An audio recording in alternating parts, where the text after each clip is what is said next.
132편이 몇 절까지 있는지 일단 그것만 확인을 해줘야지. 18절까지 있죠. 근데 여러분, 성전에 올라가는 노래들이 평균 7점 몇 절입니다. 그래서 제가 성전에 올라가는 노래를 왜 좋아하느냐? 짧아서 좋아하거든요. 그러니까 성전에 올라가는 노래 15편 다 합해도 바로 앞에 있는 119편보다 짧아요. 그만큼 이제 이 성전에 노래 올라가는 노래 짧은데, 그런데 132편은 굉장히 길지 않습니까? 이게 다 의미가 있는 겁니다. 길다는 것은 그 전체 그룹에서 주제를 담고 있다 하는 그런 의미를 갖고 있습니다. 그래서 여러분, 시편, 요 성전에 올라가는 노래에서 가장 긴 시편이 132편인데, 여러분, 이게 뒤에서 세 번째죠.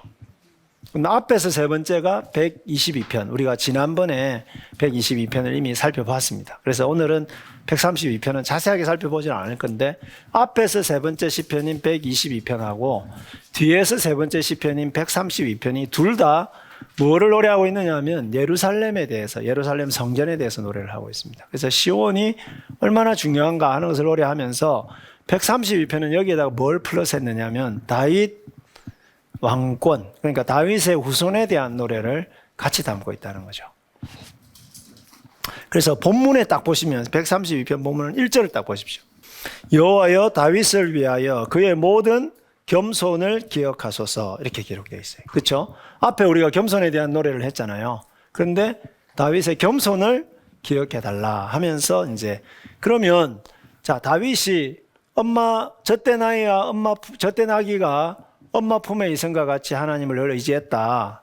그럼 그거를 우리의 삶 속에서 표현한다면 그게 무슨 행동입니까? 네, 그게 기도죠, 기도. 그죠? 우리가 하나님 품에 안겨 있는다. 그게 뭐겠어요? 하나님께 의지한다. 하나님에 대한 믿음을 표현한다. 그게 기도입니다. 기도를 통해서 하나님을 의지하는 건데, 그 기도의 집이 어디겠습니까? 그것이 바로 성전이었다라고 하는 거죠. 그래서 여기 132편이 노래하고 있는 것은 뭐냐 하면, 그런 성전이 있는 시온의 신학적 의미를 제공하는 시편으로서 다윗 왕가와 시온의 은총과 복을 내려주시기를 기도하는 그런 노래인데, 다윗이 하나님의 성소를 세우기 위해서 굉장히 애를 많이 썼습니다. 그렇죠? 그래서 하나님이 세우지 말라고 하니까 어떻게 했습니까? 그냥 거기서 세우지는, 성전을 자기가 직접 짓지는 않았지만은 실제로 여러분 역대기를 보면은 모든 준비는 다윗이 다 하고 있지 않습니까? 그렇죠? 근데 그만큼 뭡니까? 다윗에게 어떤 열망이 있는 겁니까? 이스라엘 백성들로 하여금 오직 하나님만 예배하고 하나님만 바라라. 그죠? 하나님만 의지하고 하나님 품 안에 늘 안겨서 살아라. 이런 것들을 이 시온의 성전을 지음으로써 그걸 꼭 보여주고 싶었던 거예요. 내가 왕이 아니고 이 이스라엘의 진짜 왕은 우리 하나님 여호와이시다. 이거를 보여주고 싶었던 거죠. 그래서 이 다윗의 겸손이라고 하는 것이 뭐냐 하면, 이런 성소를 설립하기 위해서 애를 쓴 다윗의 그 모든 희생과 수고, 이것을 기억해 달라는 것입니다. 그러면서 다윗 왕가에 대해서 복 주시기를 간구하는 거죠. 다윗의 집에 대해서 복을 달라고 이야기하고, 그리고 하나님이 택하신 이 당신의 수도, 하나님 나라의 수도로서의 이 시온성, 이 시온성을 복을 주시기를, 하나님께서 복을 주셔서 이 시온성이 잘 돼야 됩니다, 하나님. 그리고 이 시온성에 하나님이 세우신 왕, 다윗 왕가의 왕을 잘 되게 해주셔야 됩니다. 이 등불이 꺼지지 않도록 해주셔야 됩니다. 이렇게 기도를 하고 있는 거죠. 그래서 이 두 가지 의미를 가지고 있는 곳이 바로 시온성입니다. 지금 이스라엘 백성들이, 요 성전에 올라가는 노래가 지금 이스라엘 백성들이 세계 곳곳에 흩어져 있다가 하나님 예배하러 시온으로 올라오고 있잖아요. 그렇죠? 성전에 올라오고 있잖아요. 이제 그것에 그 시온이 복을 누리도록, 그리고 거기에 누구를 세워주셔서 다윗 왕을 다시 세워주셔서, 다윗 왕가의 왕을 다시 세워주셔서 이 하나님 나라가 온전히 회복되게 해주십시오. 그것을 기도하고 있는 시편이 132편이다. 네, 그렇게 보시면 되겠고, 그래서 이 시편의 진정한 성취자이신 분이 바로 예수 그리스도이시다, 이렇게 말할 수가 있습니다. 지금은 그럼 우리 어디로 가면 되겠습니까? 하나님 만나려면, 하나님 품에 안기려면 어디로 가면 되겠습니까? 어디 안 가도 됩니다, 그죠? 어디 안 가도 되죠. 누구 이름으로만 기도하면 됩니까? 예수님. 그래서 예수님께로만 가면 됩니다. 그죠? 이제는 더 이상 성전 건물이 필요한 게 아니고 주님의 이름으로 우리가 주님의 그 은혜 안에서, 왜냐? 예수님이 성전이시거든요. 우리가 하나님을 만날 수 있는 참 성전이 예수님이시잖아요. 그래서 우리가 마지막에 예수님의 이름으로 기도합니다. 그 뜻은 참 성전 되신 예수님 안에서 자유롭게 우리가 하나님의 은혜의 보좌로 나아갑니다. 그거를 표현하는 것입니다. 그리고 뭡니까? 그분이야말로 진정한 다윗의 후손이시고. 그래서 그분 안에서 하나님의 교회가 복을 누리잖아요. 생각해 보십시오. 우리가 예수 그리스도의 교회로서 지금 온 세계에 하나님의 교회가 흩어져 있는 것은 놀라운 복입니다. 그죠?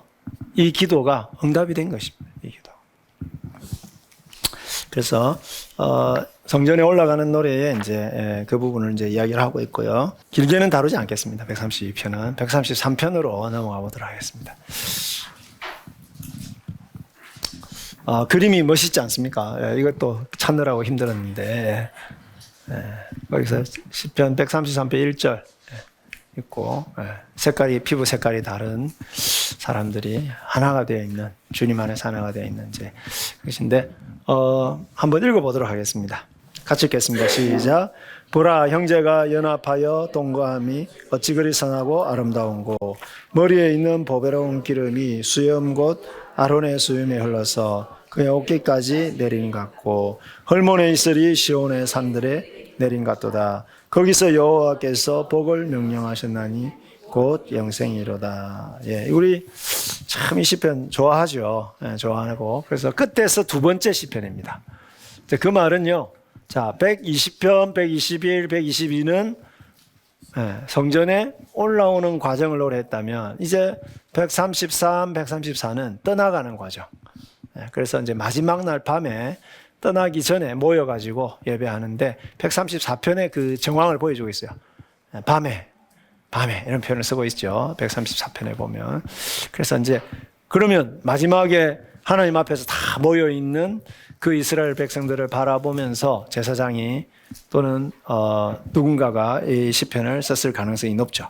그래서 예배 가운데 하나 되어 있는 그 이스라엘 백성들을 향하여 축복의 노래, 이제 지혜의 노래를 이제 부른 것이다. 지혜 시편이다. 그 연합이 얼마나 아름다운가 하는 것을 노래하는 지혜의 시편이다. 그렇게 말할 수가 있습니다. 자, 1절은 주제를 선언합니다. 형제가 연합하여 동거하는 것이 얼마나 선하고 아름다운가. 이렇게 형제 연합의 선합을 선포하고 2절, 3절에서 이제 그 두 가지 비유, 이게 얼마나 아름다운가를 보여주는 두 가지 그림, 두 가지 비유를 딱 이야기하는데, 첫 번째는 그 제사장 아론이 기름 부음을 받는 장면. 두 번째는 뭘까요? 헐몬산의 이슬이 풍성하게 시온산에 내리는 것. 이 두 가지 비유를 이제 비유하고 있고, 마지막으로 그런 연합한 공동체에 대해서 축복을 선언하는 것으로 끝나고 있습니다. 그 축복을 영생이다, 그렇게 표현을 하고 있습니다. 자, 구조를 한번 보시죠. 이 시편에서 굉장히 많이 쓰이고 있는 그 방법이 뭐냐 하면 두 가지인데, 하나는 반복, 하나는 비교입니다. 그래서 반복은 뭐냐 하면은 얼마나 좋고도 행복한가, 아름다운가, 이게 좋다. 그 다음에 좋은 기름이, 그죠? 이게 반복이 되고, 다 좋은 겁니다, 이게 지금. 그죠? 기름처럼, 여기는 이슬처럼. 그래서 비유, 지규법이 두 개가 딱 쓰이고 있고요.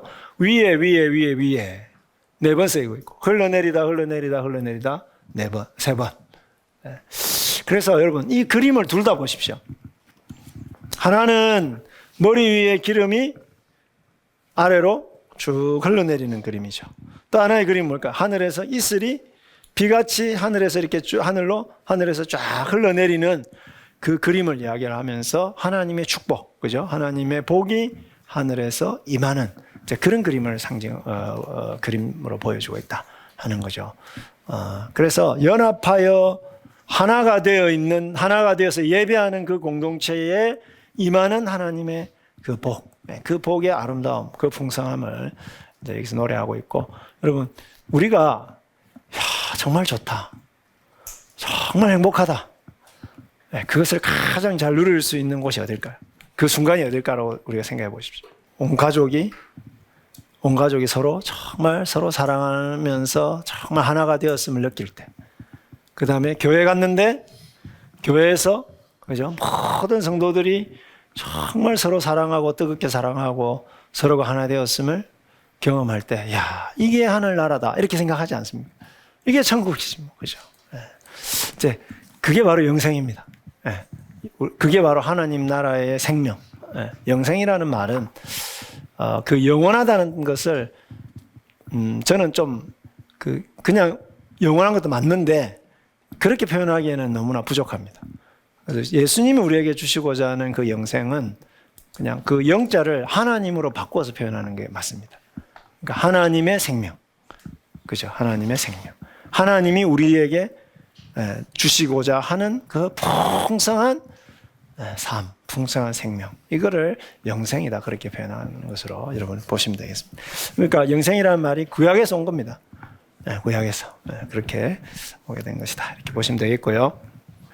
그래서 제가 이제 그 인터넷으로 유튜브에서 이렇게 쭉 검색을 해보니까 그 이스라엘 백성들이 지금 유대인들이요, 이 노래를 가지고 작곡을 해서 부르는 노래들이 굉장히 많더라고요.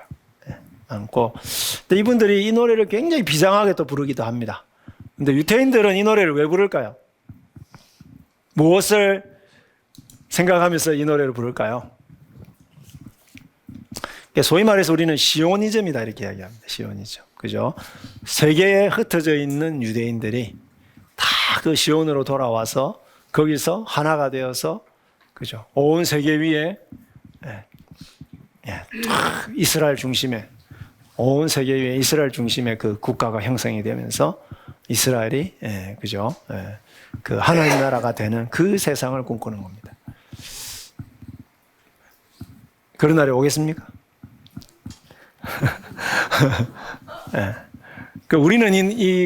우리는 이 노래 부르면서 어떤 세상을 꿈꿀까요?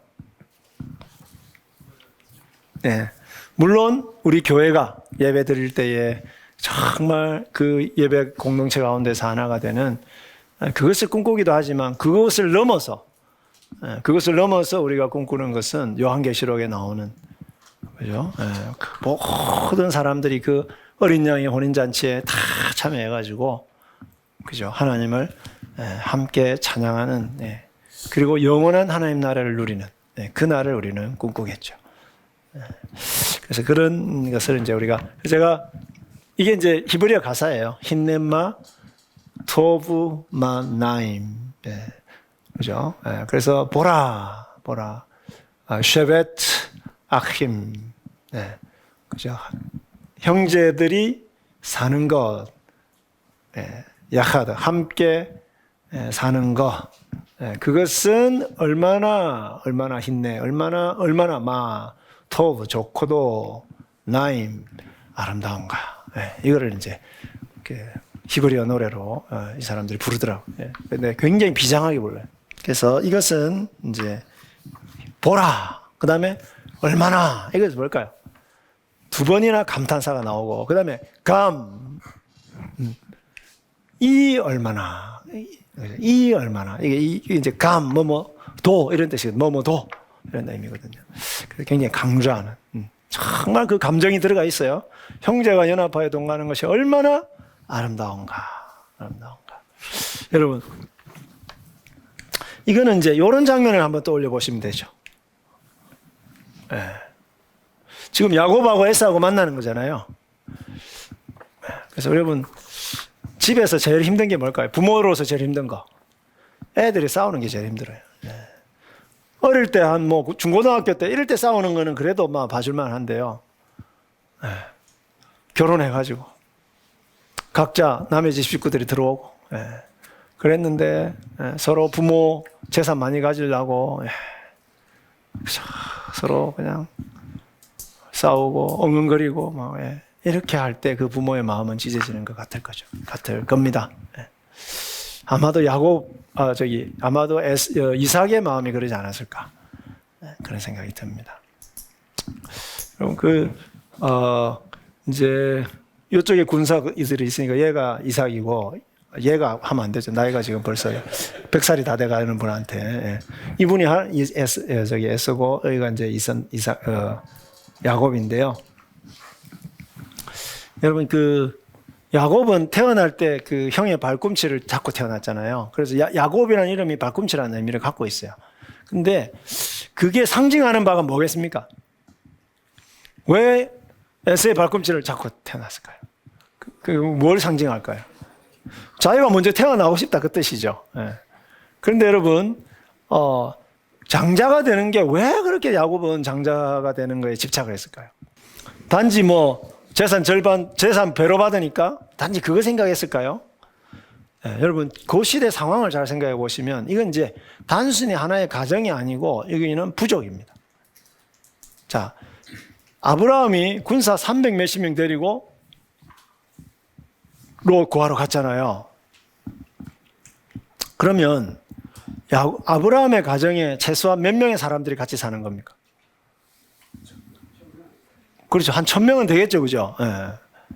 부인들하고, 그 종들의 부인들하고. 이렇게 생각하면, 가축들하고 이렇게 생각하면은, 어마어마한 이게, 그냥 이 가정이 그러니까 이삭하고, 리브가하고, 에서하고, 야곱하고, 이 4명만 사는 가정 아닙니다. 그죠? 아브라함 때 그랬으면 이삭은 더 복을 받았으니까, 더 이제 인구가 많이 늘어나가지고, 그러면은요, 여기서 장자가 된다는 것은 뭘 말할까요? 네, 권력, 명예, 부, 이 모든 것들을 다 상징하는 겁니다. 야곱은 그거를 자기가 쥐고 싶었던 거죠. 그래서 에서를 자꾸 꼬셔가지고 장기학금 팔아라 이렇게 자꾸 꼬신 이유가, 그 다음에 엄마하고 작전 짜가지고 아버지 속여가지고 거짓말해가지고 사기쳐가지고 축복기도 받잖아요. 이럴 정도로 거기에 집착하는 거죠. 그럼 요즘 부모 자식들이 왜 싸웁니까? 똑같습니다. 그죠? 다 재산 이런 것 때문에 싸우는 겁니다. 그래가지고 축복기도 받았는데 그 다음날로 도망가는 신세가 된 겁니다. 축복기도 받았으면 복을 받아야 되는데 오히려 그때부터 고난이 시작된 거죠. 그래서 가정에서 도망가가지고, 그런데 가가지고 그 다음부터 또 외삼촌 집에 가면은 좀 평안할 줄 알았더니, 그죠? 뛰는 놈이 무슨 놈이 있어요? 나는 놈이 있는 거죠. 야곱은 뛰는 놈이면 사기에 나는 놈이라면, 뛰는 놈이라면, 라반은, 그죠? 완전 나는 놈이에요. 그래가지고 임금 하나도 안 받고요. 하나도 안 주고 딸 2명 팔아먹고 14년을 일을 시켜요. 임금 하나도 안 줬어요. 근데 야곱 때문에 엄청 복을 받았잖아요. 라반이. 근데 하나님 또 공의로우신 분이잖아요. 그래서 야곱 임금을 다 챙겨줘, 하나님이. 희한한 방법으로 챙겨주잖아요. 얼룩달룩한 염소나 양이 태어날 수 없는 환경인데 기적적으로 얼룩달룩한 양들만 많이 생겨. 그게 뭘 말할까요? 사기치는 라반을 하나님이 징계하시고, 그죠? 임금 착취당한 이 야곱을 챙겨주는 거죠. 근데 그래가지고 자녀들도 12명, 아들 11명하고 딸 1명하고 12명이잖아요. 그래 도망가다가 또 1명 낳았잖아요. 그죠? 베냐민 낳았고. 그런데 20년 후에 돌아오는데 말이죠. 누가 생각나겠어요? 늘 20년 동안 내 마음에 걸려있는 사람 누구겠어요? 자기가 사기친 사람. 그 에스가 자기를 죽이려고 했던 거. 이게 너무 마음에 걸리는. 고향에 가야 되는데 그 사람이 마음에 걸리잖아요. 그러니까 도둑이 제발 저리는 거죠. 그러면 에스는 지금 자기 군사 400명을 데리고 이렇게 오는데, 야곱을 맞이하러 오는데, 자, 퀴즈입니다. 야곱을 죽이려고 왔을까요? 야곱을 보호하기 위해서 왔을까요? 성경에 안 나옵니다. 안 나오는데 우리는 자꾸 죽이려고 한다고 나오잖아요. 그런데 여러분, 야곱하고 딱 만났을 때 에서가 이렇게 물어봐요. 야, 이거 다 선물, 이거 뭐냐? 이렇게 물어봅니다. 그 형님한테 제가 드리려고, 형님. 근데 사실 그거 뭘로 준 겁니까? 형님, 그동안 너무 미안했어요. 내가 형님한테 상처 준 거 너무 미안해요. 이거잖아요. 근데 에서가 뭐라 그래요? 괜찮다. 나 이거 안 받아도 돼. 나 이미 많이 받았어. 예. 하나님이 20년 동안 상처받은 에서, 교회 안 다니는 에서에게 하나님 다 챙겨준 거예요. 왜? 교회 다니는 사람이 상처 줬거든. 그렇잖아요. 교회 다니는 야곱하고 리브가하고 완전히 교회 안 다니는 에서한테 완전 사기쳐가지고 얼마나 상처를 받았겠어요. 여러분, 400명의 군인을 데려온다? 에서 어떤 사람이에요? 어마어마한 부자예요. 네. 놀랍지 않습니까? 복은 누가 받았어요? 축복은? 축복 기도는 누가 받았어요? 야곱이 받았는데 복은 누가 받았어요? 에서. 네. 그래서 사실은 에서는 야곱을 잊어버린 지 오래됐어요. 상처 다 치유됐어요. 하나님 다 해가지고. 그래서 그 야곱이 온다니까 보호하기 위해서 했을 거예요. 저는 그렇게 추측합니다. 네. 근데 야곱은 뭐라고 생각해요? 자기를 죽이러 온다고 생각해요. 도둑이 제발 저리는 거죠. 그러니까 모든 게 다 날아가 버릴 판이잖아요. 하나님이 그동안 보충해 주신 그 모든 복이 다 날아갈 판이에요. 자기가 지금까지 집착하면서 붙들었던 그 모든 것이 날아갈 판에 하나님이 천사를 보내가지고 씨름을 하시는 거예요. 씨름을 하면서 한도뼈를 쳤는데 그 순간에 야곱이 고백한 것이 뭡니까? 복은 내가 살고 죽는 것은 하나님이 하실 일이다. 복은 누가 주는 것이다? 하나님이 주시는 것이다. 그래서 뭐라고 기도해요? 저에게 복을 주십시오. 안 그러면 제가 못 넣습니다. 진작 그래야 된다 그 말이죠. 형한테 형 속이지 말고 사기치지 말고 뭐라고 했으면 됩니까? 하나님이 저에게 필요하시면 저에게 복을 주십시오. 하나님하고 씨름했으면 되는 거예요. 뭐 때문에 그렇게 사람들하고 씨름하냐 이 말이죠. 그죠? 그래서 형이 자꾸 재산 가져가려고 그러면 어떻게 하면 되겠어요? 형 가져라. 그러면 되는 거예요. 예. 그리고 우리는 어떻게 하면 되겠습니까? 기도하면 되는 거죠. 여러분, 포기하기 쉽지 않죠. 그죠? 예. 그러니까 하나됨이 안 이루어지는 거예요. 그게. 하나됨이 이루어질 수 있겠어요? 그런 상황인데 서로가 그거를 바라보고 있는데. 그거를 딱 경험하고 나서 뭡니까? 선물 보내고 야곱이 저 멀리서 에서가 오는데 7번이나 얼굴이 땅에 닿을 정도로 절을 합니다. 여러분, 이거 야곱이 한 번도 한 적이 없는 겁니다. 네가 나보다 1분 먼저 태어났다고 내 형이냐? 그죠? 매일 형 무시하고 살았잖아요. 근데 진심으로 형이 하나님한테 딱 한 대 맞고 나니까요. 너무 미안하잖아요, 형한테. 사기친 거 너무 미안하잖아요. 그래가지고 7번이나 절을 하는 겁니다. 이게 바로 뭡니까? 이렇게 하니까 어떻게 됐습니까? 이렇게 된 거예요. 예수 믿는 야곱이 형 미안해. 내가 잘못했어. 자기를 낮추니까 형이 이렇게 뜨겁게 복음을 하는 거잖아요. 여러분, 형제가 연합하여 동간다는 의미는 바로 이런 의미죠. 그죠? 하나님 안에서 하나님의 방식으로 자신을 낮추고 자신을 비우고 그래서 하나가 되었을 때 얼마나 아름답습니까? 정말 눈물 나는 장면이죠. 만약에 이것을 이삭이 봤다면, 리브가가 봤다면 얼마나 울었겠습니까? 그죠? 또 하나 더 있습니다. 나중에 이제 콩가루 집안 되었다가 또 회복된 거. 야곱과 야곱의 형제들이 만나는 그 장면도 똑같은 장면이죠. 그래서 여러분, 형제가 연합하여 동감이 어찌 그리 선하고 아름다운고. 누가 죽어야 됩니까? 예수 믿는 내가 죽어야 됩니다. 그래야 하나가 됩니다. 예수님이 돌아가셨기 때문에, 그죠? 우리가 하나님 안에서 하나가 될 수 있는 거죠. 그래서 예수님 뭐라고 그랬습니까? 발 씻겨주면서 뭐라고 그랬습니까? 내가 주와 선생이 되어서 너희의 발을 씻겼으니 너희들도 나와 같이 나를 본받아서 그렇게 하라고 말씀하셨습니다. 그럼 여기서 발을 씻는다는 말은 뭘까요? 내가 너희들을 위해서 죽었다. 그죠? 발을 씻는다는 것은 단순히 발을 씻는 게 아니잖아요. 예수님이 우리 죄를 씻기 위해서 십자가에서 죽으신 거죠. 그래서 우리가 하나 될 수 있는 길은 하나밖에 없습니다. 십자가의 길입니다. 야곱처럼 하나님 붙들고 자기를 완전히 낮추는 그 길밖에 없어요. 그래서 그렇기 때문에 아름다운 거죠, 여러분. 이거는 세상에 없는 풍경이죠. 오직 예수 믿는 사람만 할 수 있는 그잖아요. 자기를 죽이는 거. 여러분, 재산 포기하는 거 불가능합니다. 인간의 힘으로 그거 포기하는 거 진짜 힘듭니다. 근데 하나님이 그거는 알아서 챙겨주신다. 이걸 믿는 사람만이 그 자기를 낮출 수가 있고 피울 수가 있는 거죠. 그 안에서 누릴 수 있는 하나됨. 이거는 천국의 모습이죠. 그렇죠? 성령을 받은 사람만이 할 수 있는 일이기 때문에 그래서 이 세상에서 가장 아름다운 그림이 장면이 되는 것이다. 이렇게 말할 수가 있죠. 이게 얼마나 좋고도 얼마나 아름다운가. 그걸 예를 제가 제시를 한 겁니다. 제시를 한 거고요. 그리고 전도서도 그거를 이야기를 하고 있어요. 전도서. 그죠? 두 사람이 한 사람보다 나으면 그들이 수고함으로 좋은 상을 얻을 것이며, 같이 읽어볼까요? 혹시 그들이 넘어지면 하나가 그 동물을 붙들어 일으키려니와 홀로 있어 넘어지고 붙들어 일으킬 자가 없는 자에게는 화가 있으리라.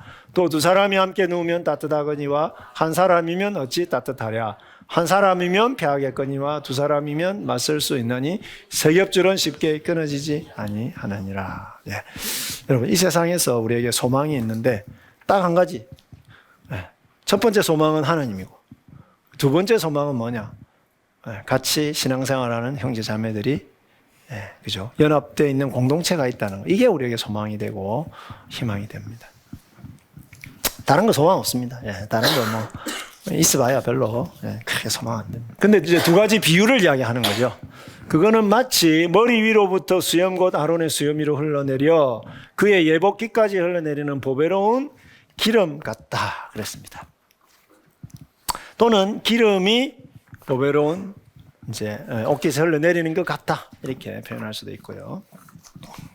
두 번째는 시온의 산들 위에 내리는 헐몬산의 이슬 같구나 그랬습니다. 그래서 둘 다 흘러내리고 여기도 산들 위에 내리고. 그럼 요 첫 번째 부분의 뜻은 뭘까 하는 거죠. 제가 또 어디서 그림을 하나 찾아왔는데요. 여기 보시면 이 사람이 모세고요. 이 사람이 아론이다 이렇게 생각하시면 되겠습니다. 이제 그 모세가 아론의 머리 위에다가 기름을 붓는 장면입니다. 자, 이게 이제 여러분 그 당시에 기름은 뭘로 만들었을까요? 기름으로 만들었죠. 근데 그 올리브유 하고요. 거기다가 값비싼 그 향유를 섞은 거죠. 다양한 그런 것들을 이제 섞은 거고. 어쨌든 여기서는 가장 값비싼 좋은 기름이라는 표현은 가장 값비싼 그 당시로는 가장 값비싼 기름이다 이렇게 생각하시면 되죠.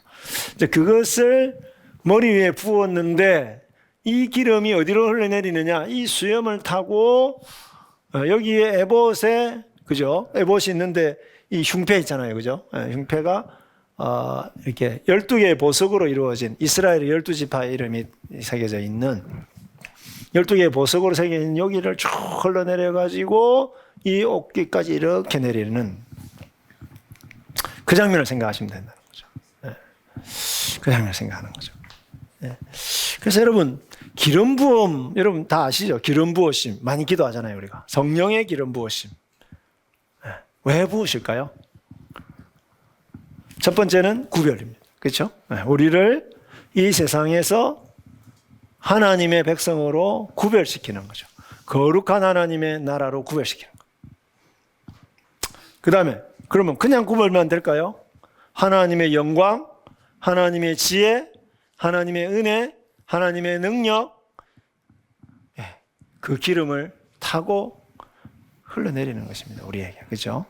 그래서 우리는 성령을 예수 믿는 모든 사람들은 성령을 받았습니다. 성령이 우리에게 기름 부어졌다 이렇게 말할 수 있죠.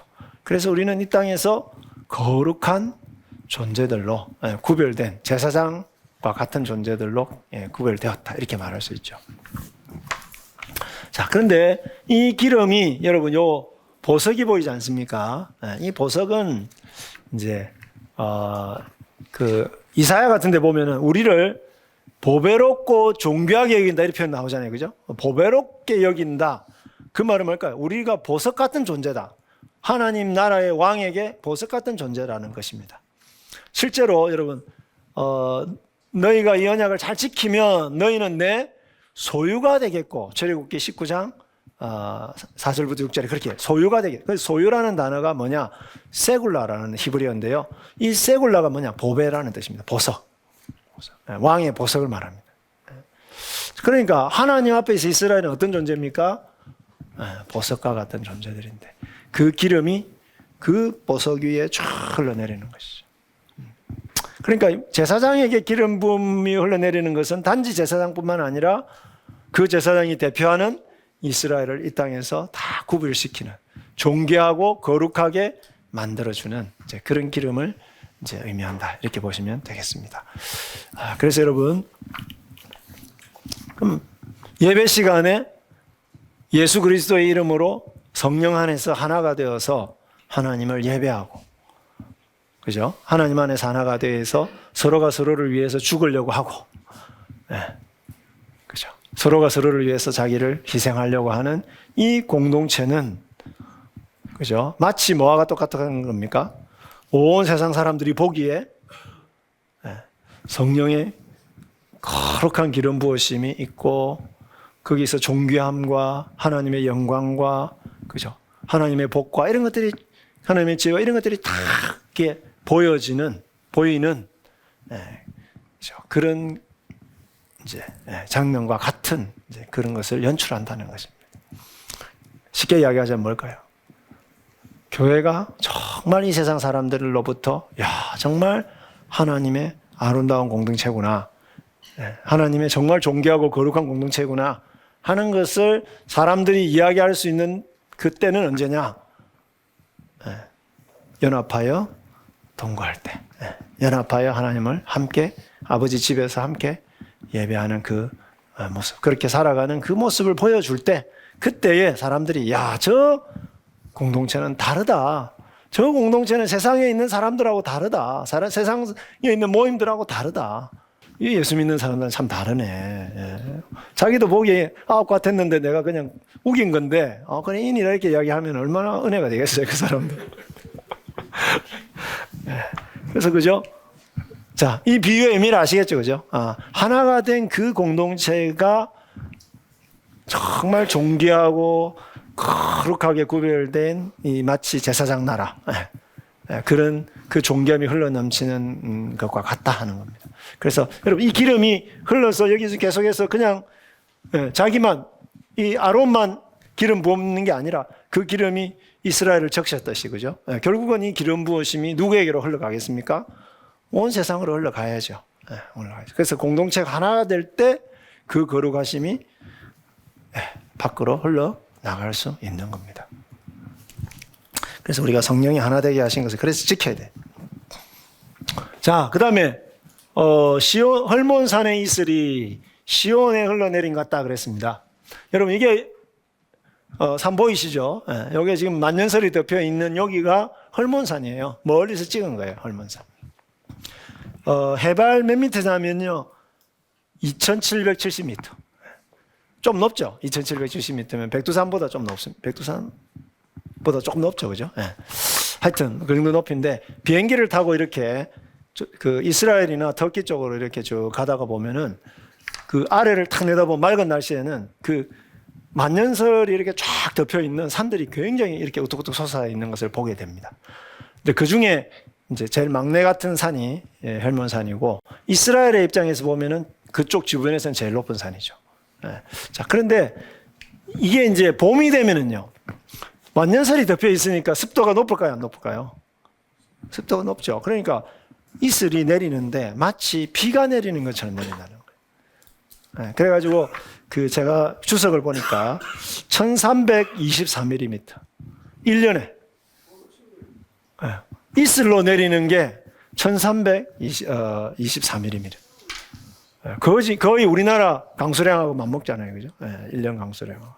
근데 그만큼 이제 그 많은 이슬들이 내려가지고 여기 보시면 생명체들이 살아나고 있잖아요. 그죠? 풍성함을 이야기합니다. 풍성함. 그 당시에 헐몬산 이슬 하면 뭘까요? 사람들이 그 말만 들어도 마음이 풍요로워지는 느낌, 생명력이 막 넘치는 느낌, 그걸 이용을 한 거죠. 그런데요, 그 이슬이 어디에 내려요? 시온에 낸단 말이에요. 이 헐몬산하고 시온산하고 거리가 300 몇 킬로예요. 300 몇십 킬로.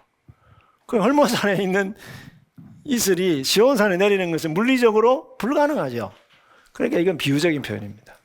그러니까 헐몬산에 이슬, 그 말은 뭘까요? 그냥 다른 말로 표현하면 풍성한 이슬이, 생명력 넘치는 풍성한 이슬이 예배하고 있는 그 시온의 공동체 위에 쫙 내리는 것과 같다, 그 말입니다. 네. 그래서 여러분, 이슬 내려가지고 뭐 하겠습니까? 네. 그렇죠. 생명을 살려내는 것이죠. 생명을 살려내는. 그래서 하늘에, 그러니까 그 이슬은 뭘 상징할까요? 하늘에서 내려오는 풍성한 복과 은혜와 이런 것들을 상징하는 것입니다. 네. 그래서 그런, 여러분, 교회가 하나가 될 때 누구를 살려낼 수 있습니까? 세상을 살려낼 수 있다는 거죠. 네. 공동체가 하나가 될 때 하나님이 풍성한 은혜를 주실 뿐만 아니라 그 공동체가 하나가 되었을 때 비로소 세상에 축복의 통로가 되어서 그 세상을 살려낼 수 있다는 겁니다. 이제 그것을 상징적으로 보여주는 거죠. 그래서 참 아름답습니다. 그죠? 아름답고 우리는 이걸 꿈꿔야 됩니다. 이 그림을 꿈꾸셔야 돼요. 교회가 얼마나 존귀한가, 얼마나 풍성한 공동체인가. 그런데 그것이 언제 가능한가? 성령 안에서 우리가 하나가 될 때. 그래서 여러분, 서신서들을 보세요. 그죠? 교회에 보내는 편지들에 보십시오. 곳곳에서 하나됨을 강조하는 표현들이 나오고, 예수님이 돌아가시기 직전에 제자들과 미래의 교회를 위해서 축복하며 기도했을 때 그 기도 제목에 가장 중요한 게 뭡니까? 그죠? 제가 아버지와 하나가 된 것처럼 저들도, 그죠? 우리 안에서 하나가 되게 해달라. 왜 그럴까요? 그 하나가 안 되면 하나님 나라가 확장이 될 수가 없는 거예요. 그게 하나가 안 되면 복음이 드러날 수가 없는 거예요.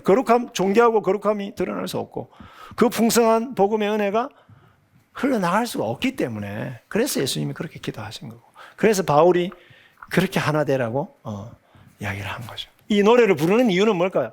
이것이 우리의 비전이고 소망이고, 그죠? 소망이다. 이걸 이제 노래하는 것이라고 보시면 되겠습니다. 그래서 우리는 이 노래를 자꾸 불러야 됩니다. 그죠? 부르면서 뭡니까? 우리의 비전이 이것임을 계속해서 이제 우리가 인식할 필요가 있다 하는 것이죠. 그런데 안 되지 않느냐, 우리는. 소망이 있습니다. 우리 될 수 있습니다. 왜냐? 야곱의 집안도 콩가루 집안이었거든요. 그렇죠? 여러분, 야곱의 12아들 생각해 보십시오. 콩가루 집안 아닙니까? 그죠? 이미 예수 그리스도 안에서 우리는 하나가 되었죠. 하나가 되었습니다. 아버지의 자녀가 되었습니다. 그러나 이게 마찬가지죠.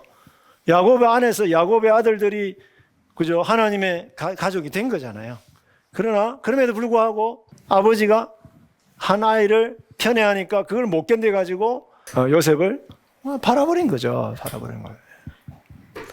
우리 교회도 이런 일이 일어나죠. 그죠? 그런데 이런 것만 보면 우리가 절망을 느끼게 되는데, 그런데 여러분, 하나님이 이 요셉을 팔아버린 유다를 만지시고 20년 동안, 그리고 요셉과 동행하셔가지고 한 20몇 년 후에, 그죠? 애굽에서 서로 만나게 하셔가지고 그들이 뜨겁게 서로의 잘못을 요셉에게 잘못했다고 이야기를 하고, 그 다음에 유다는 뭡니까? 그 요셉의 친동생 누굽니까? 베냐민 아닙니까? 베냐민 대신에 자기가 대신 잡혀 있겠다. 그렇게 하면서 자기를 희생하고, 그렇게 하면서 뜨겁게 하나가 되는데, 여러분, 그래서 우리는 이들보다 훨씬 더 좋은 환경에 있죠. 왜냐하면 성령께서 우리와 함께 하시기 때문에. 그래서 그 성령 안에서 우리가 얼마든지 하나 될 수 있습니다. 지금 상황에서 우리가 어떻게 하든지 하나가 되는 거, 그것이 참 중요하죠. 중요하고. 그래서 어쨌든 이 노래를 계속 불러야 됩니다. 이 노래를 부르면서요, 결국은 뭡니까? 예수님의 말씀을 생각해야죠. 내가 발을 씻어야 됩니다. 씻겨야 됩니다. 형제의 발을 내가 씻겨야지 누가 씻겨줍니까? 내가 씻겨야지. 그죠? 그게 그래서 형제가 연합하여 동거한다, 이 표현은 그냥 할 수 있는 표현은 아니고요. 하나님의 그 무한한 희생과 도래. 그래서 거기서 하나님 뭘 명하셨어요?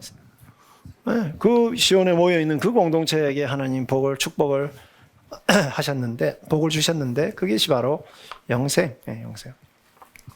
그게 여기서 말하는 영생은 뭘까요? 영원히 그냥 같이 사는 것만을 말하는 것이 아니라 하나님 나라의 풍성한 생명이 그때 넘치게 된다는 거죠.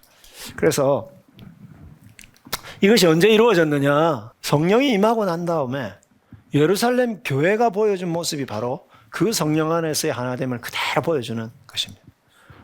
그런데 하나 되려면요, 여러분, 하나 되기 위해 제일 먼저 일어나야 될 건 뭐냐면 물질적인 나눔이 있어야 돼요. 코이노니아라는 그 헬라어가 있잖아요. 그죠? 그 코이노니아에 있어서 가장 중요한 것은 뭐냐? 이 사람들 뭐 했습니까? 은혜 받으니까 뭐 했습니까?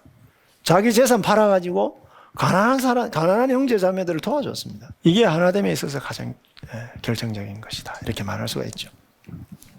그래서 같이 밥 먹고요. 같이 교제하고, 그래서 우리가 이제 이거를 지혜롭게 해야 됩니다. 그래서 내가 가가지고 팔아가지고 주고 이러면은요, 굉장히 자존심 상할 수 있고, 이렇게 또 상하관계가 형성될 수도 있고. 그러니까, 그래서 어떤 제도를 만들었습니까? 헌금 제도를 만든 겁니다. 헌금 제도를 만들어가지고, 교회가 그것을 가난한 자들에게 나눠줄 수 있도록. 그리고 교회에서 신뢰하는 사람들이 그런 사람들을 세워서 그것을 잘 공평하게 나눠줄 수 있도록. 그렇게 함으로써 그 제도화한 거죠. 제도화한 거고. 그래서 이것이 지금 여기서 시편 133편에서 이야기하고 있는 그림 이상이다. 이렇게 말할 수가 있겠고, 예수 그리스도 안에서 성령 공동체 안에서 이것이 이루어졌다. 이렇게 보시면 되겠습니다.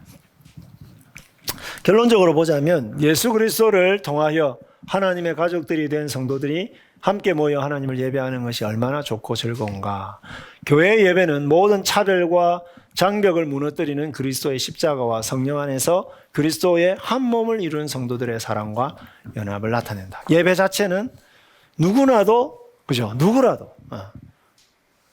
나올 수 있죠. 여러분, 이게 얼마나 힘들었느냐면요, 고린도전서 11장에 보면,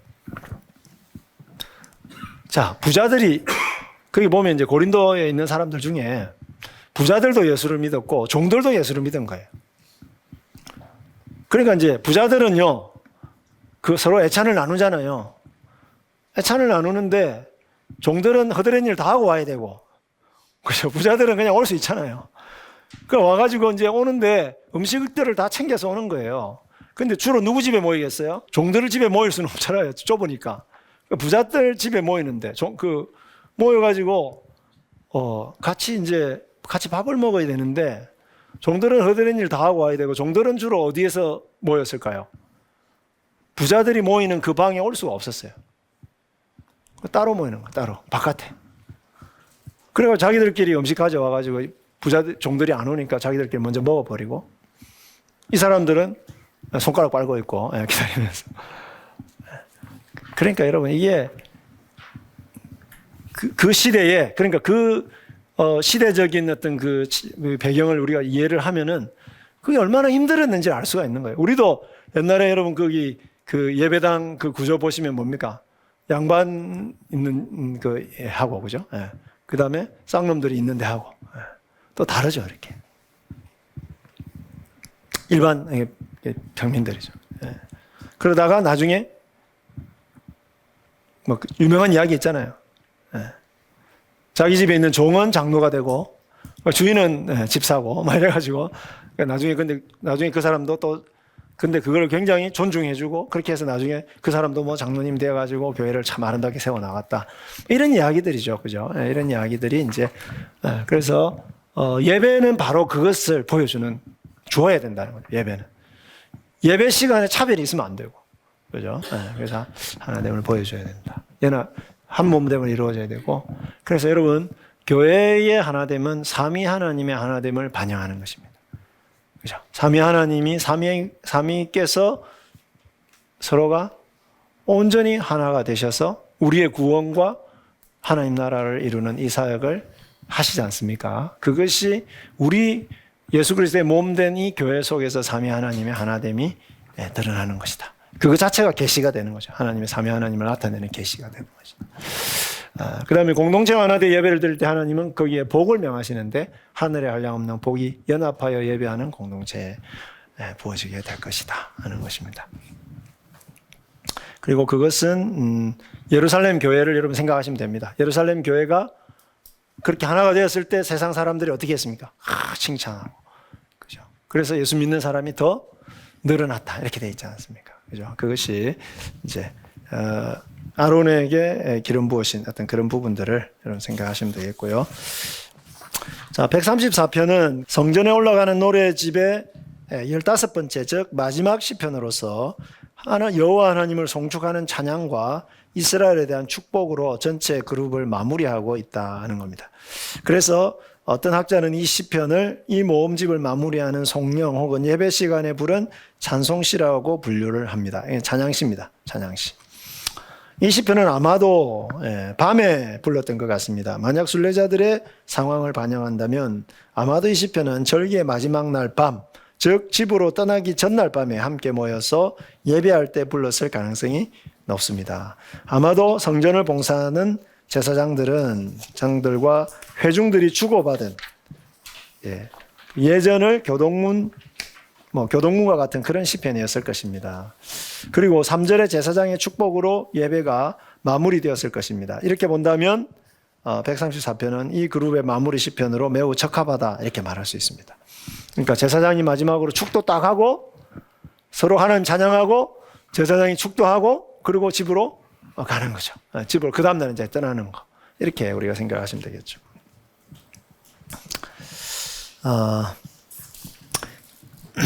그래서 찬송시다, 송령이다 이렇게 말했습니다. 지금까지 우리가 쭉 봤는데 찬송시 하나도 없었습니다.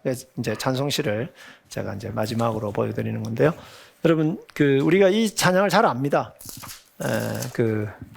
복음성으로 많이 불렀어요. 찬송하라 여호와의 종들아 하는 이 찬송인데 우리 같이 한번 읽어보겠습니다. 134편 같이 읽겠습니다. 시작. 보라, 밤에 여호와의 성전에 서 있는 여호와의 모든 종들아 여호와를 송축하라. 성소를 향하여 너희 손을 들고 여호와를 송축하라. 천지를 지으신 여호와께서 시온에서 내게 복을 주실지어다. 아멘. 네. 그래서 여기 밤에 이렇게 돼 있죠. 밤에. 그래서 여러분, 요 시에서 이제 굉장히 중요한 히브리어 단어가 뭐냐면 바라크인데요. 자, 바라크라는 이제 이게 인간에게 할 때는 뭐냐? 축복하다 이렇게 됩니다. 그 다음에 두 번째로 하나님이 인간에게 그럼 이거 복을 주시다 이렇게 번역할 수 있어요. 보통 우리가 이제 기도할 때 하나님 축복해 주시옵소서 이렇게 번역하잖아요. 근데 이제 그거는 사실은 틀린 말입니다. 빌축자죠. 복자고. 그러면 복을 빌다가 축복하다는 거예요. 근데 하나님이 누구에게 복을 빌까요? 그죠? 하나님은 복을 주시는 분이죠. 그래서 우리가 이건 둘 다 영어로는 bless가 돼요. God bless you. 그죠? 근데 번역은 달라요. 내가 I bless you 하면 뭘까요? 내가 너를 축복한다 이렇게 되지만 God bless you 하면 뭘까요? 하나님이 너에게 복을 주시기를 이렇게 번역해야 돼요. 하나님이 너를 축복하시기를 이렇게 번역하면 안 되는 거예요. 원래는 국어어법상을 하면. 그 다음에 세 번째는 뭘까요?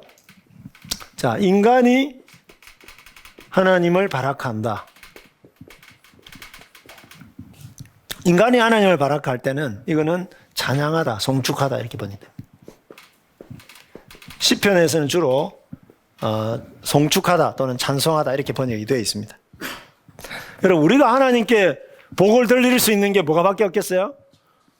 그분이 하신 일을 우리가 높여드리는 그거밖에는 우리가 할 게 없습니다. 그래서 이거를 우리는 이제 바라크가 이 의미인데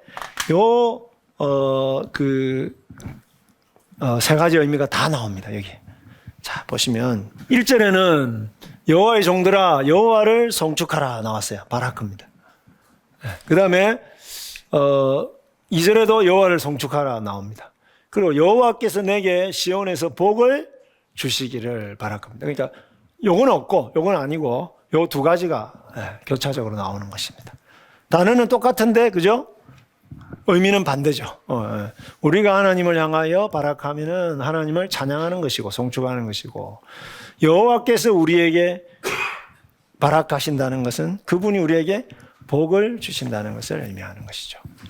자, 그러면 여기서 말하는 여호와의 종들은 누굴까요? 제사장들이나 레위인들을 말합니다. 여호와의 종들은 밤에 여호와께 예배를 수종드는 종들 누굴까요? 레위인들이나 제사장들이죠. 그다음에 그럼 여호와께서 내게 했을 때 이 너는 누굴까요? 지금 예배하기 위해서 모여 있는 회중들을 가리킨다 이렇게 보시면 되겠죠. 그러면 자, 이렇게 볼 수 있습니다. 이스라엘은 여호와의 종들을 향하여 하나님을 송축하자 이렇게 얘기합니다. 그랬더니 제사장은 하나님을 대표해서 뭐라고 이야기합니까? 하나님이 여러분에게 복을 주시기를.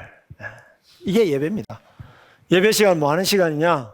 우리는 하나님을 송축하고 하나님은 우리에게 복을 주시는 시간. 여기서 복이라는 말을 너무 세속적으로 생각하지 마시고 하나님이 우리에게 은혜를 베풀어 주시는 시간. 그리고 그 은혜에 대해서 우리는 하나님께 감사하고 그분을 높여드리고 그분을 찬송하는 시간. 그 시간이 이제 예배의 시간이다. 그렇게 말할 수 있겠습니다. 그래서 여호와를 송축하라. 밤에 여호와의 집에 서 있는 여호와의 모든 종들아. 여호와의 집입니다. 성전에서 여호와를 향하여 너희 손을 들고 있잖아요. 여호와를 송축하라. 그래서 여호와께 손을 드는 행위는 예배하는 행위일 수도 있고 기도하는 행위일 수도 있고 여기처럼 찬양을 드리는 행위일 수도 있습니다. 그리고 성소는 하나님이 계신 곳, 여호와의 집 같은 의미를 가지고 이제 있고요.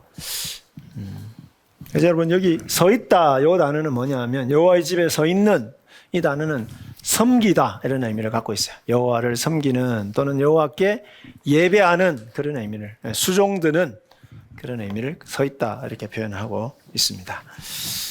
그 다음에 자, 그들을 향하여 마지막으로 제사장이 축도를 하고 있습니다. 천지를 지으신 여호와께서 시온에서 내게 복을 주시기를. 그래서 지금 이제 순례를 떠나는 자들은 이제 다시 집으로 돌아가야 되는데 그들을 향하여 하나님의 복을 선언하고 있습니다. 예배 시간에 왜 맨 마지막에 복을 선언하는지 아시겠죠? 세상에서 살아가야 되는데요. 하나님이 동행하셔야 되고 하나님 복을 주셔야지 우리가 이 세상에서 제대로 살 수 있기 때문에, 하나님의 소명을 감당할 수 있기 때문이죠. 그래서 절기를 지키러 온 순례자들에게 누구의 이름으로? 천지를 지으신 여호와. 어디서 나왔습니까? 시편 121편, 시편 124편. 천지를 지으신 여호와. 그래서 이 표현은 뭡니까? 이분이 복 주면 끝나는 겁니다. 다른 신 필요 없고요. 이분만 복 주면 끝나는 거. 사람들 의지할 필요도 없고, 이분이 온 세상을 지으신 이분이 우리와 동행하시고 이분이 우리에게 복을 주신다면 그것으로 모든 것이 만족합니다. 성소가 하나님께 성소를 향하여 손을 드는데 여호와의 집이 나오고 이 여호와의 집이 시온에게 그리고 시온에서 그 다음에 천지를 지으신 하나님의 복이 어디서 비롯되어서 어디로 향하고 있는가? 그죠? 그래서 하나님이 우리를 통해서 천지에게 복을 주십니다. 우리를 통해서. 하나님의 성소에서 복을 받은 우리를 통해서 우리가 천지로 나가서, 그죠? 그 천지를 향하여 이제 축복의 통로가 되는 그림이죠. 그래서 이런 그림을 이제 이 본문에서 보여주고 있다. 그렇게 보시면 좋겠습니다. 그래서 예배 시간은 이제 다시 정리를 하자면 하나님께서 우리에게 베풀어 주신 모든 사랑과 구원과 은혜, 요 120편에서 134편에 합당한 찬송과 감사를 드리는 것이 하나님과 성도들의 교제의 첫 번째 요소입니다. 그분의 은혜와 사랑을 찬양하는 것, 높여드리는 것, 이것이 예배의 첫 번째 요소입니다. 두 번째는 하나님의 구원과 복과 사랑을 찬양하는 성도들에 대한 축복으로 마무리되고 있습니다. 하나님의 은총에 대한 인간의 반응이 찬양이라면 찬양으로 하나님께 나오는 성도들에 대한 하나님의 반응은 복주심이다. 이렇게 말할 수가 있는 거죠. 그래서 예배 시간에 우리는 이 은혜를 받아야 됩니다. 이 은혜를 안 받으면 어떻게 우리가 세상에서 살 수가 있겠습니까? 그렇죠? 그래서 예배 시간에 우리가 이 은혜를 받고 또 그 은혜 주시는 하나님을 높여드리고, 이것이 이제 예배 시간이다. 그렇게 결론적으로 말할 수 있겠고. 그래서 여러분 그 시편 120편부터 우리가 모든 시편은 아니지만 134편까지 쭉 이렇게 왔는데, 전체적으로 성전에 올라가는 순례자들이 왜 성전에 나와야 되고, 거기서 하나님이 무엇을 우리에게 주시고, 거기에 있는 공동체가 어떤 공동체여야 되고, 그 다음에 거기서 어떻게 복을 받고 우리가 또 세상으로 돌아가는 것인지. 그래서 이 성전에 올라가야 되는 이유가 성전에 올라가는 것이 얼마나 중요한지를 이 모든 시편들이 다 보여주고 있다. 이제 그렇게 보시면 좋을 것 같습니다. 그래서 저는 목사님들께서 만약에 시편 설교를 하신다, 시리즈로 설교를 하신다 그러면은 성전에 올라가는 노래 요거를 한 15편인데 다 하셔도 좋고, 그 중에 이렇게 주제별로 쭉 하시면 참 좋겠다는 생각이 듭니다. 왜냐하면 이게 주제가 반복이 안 되기 때문에 이제 그렇게 한번 해보시는 것도 좋겠다 하는 생각이 듭니다.